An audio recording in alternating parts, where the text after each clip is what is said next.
and I just wanted to show you guys today my boondoggle projects. And I want to start doing tutorials for you guys.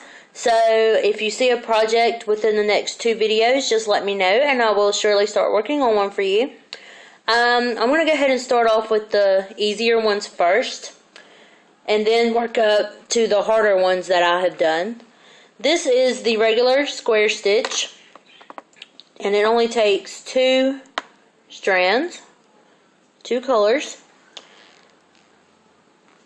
And this one is the circle stitch, and it also only uses 2 colors. And if you're just starting out doing boondoggle and you need a tutorial on how to do the square stitch or the circle stitch, or how to start a brick, super brick, whatever, just comment below, send me a private message, let me know, and I will surely get a tutorial up for you.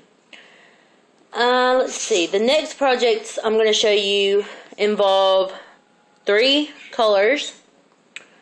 Where did it go? There it is. This is a brick, and it has 2 squares in it, and it only uses 3 colors. And you can also twist it. This one uses 3 colors as well. The next one I'm going to show you, where did you go? Oh, this is a super brick, and it uses 4 colors. And you can also take that, well, I'm not going to show that one yet. Okay, this one is the zipper stitch.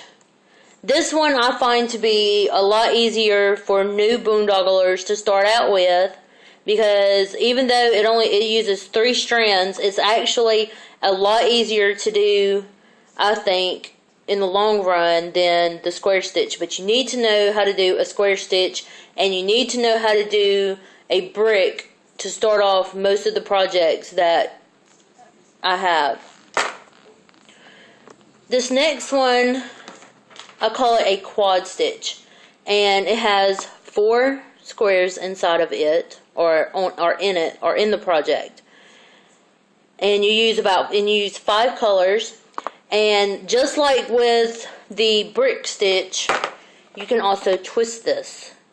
And this also has 4 squares, well, I should say 4 circles. But I zigzagged this one. It's not fully rounded off all the way. You can also make hearts with boondoggle. This is one of the hearts that I have made, and you need to know how to do a square stitch and a super brick stitch. And you also need to know how to connect your stitches back together. This is my linking hearts project. It has 2 hearts on it, and once again you need to know how to do the super brick, the square, and you need to learn how to connect them back together. This is another heart project that I worked on, and this one actually looks really weird because I was trying something new, but same principle. I started out with super brick, then I went to square, I went to the cobra stitch, and I can also teach you how to do cobra stitch. It's not difficult at all, and you'll need 4 strands for that. But anyway, I went from super brick, square, cobra, and then back to super brick. This is another